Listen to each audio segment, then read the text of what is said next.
News 18 big breaking. ആലപ്പുഴയിൽ school കുട്ടികളെ ഉപയോഗിച്ച് വ്യാപക ലഹരി വിൽപ്പന. ഒരു ദിവസം മാത്രം കഞ്ചാവ് വാങ്ങുന്നത് 100-ലേറെ കുട്ടികളെന്ന് പിടിയിലായ വിദ്യാർത്ഥി. ലഹരി വിറ്റാൽ വലിക്കാൻ കഞ്ചാവ് പകരം കിട്ടുമെന്നും 17-കാരൻ ന്യൂസ് 18നോട്. പിടിയിലായ വിദ്യാർത്ഥിയുടെ ലഹരി ഉപയോഗവും വിൽപ്പനയും പോലീസിനെ അറിയിച്ചത് അമ്മ. ന്യൂസ് 18 വാർത്ത സ്ഥിരീകരിച്ച് പോലീസും.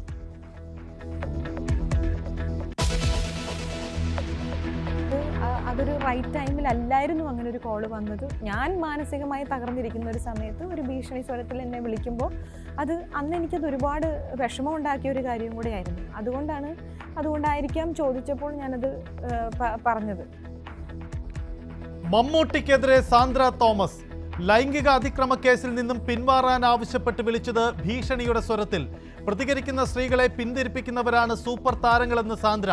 സ്ത്രീകൾക്കെതിരെ നടക്കുന്ന ആക്രമണങ്ങളിൽ അവർ പ്രതികരിക്കില്ലെന്നും സാന്ദ്ര Q18-ൽ.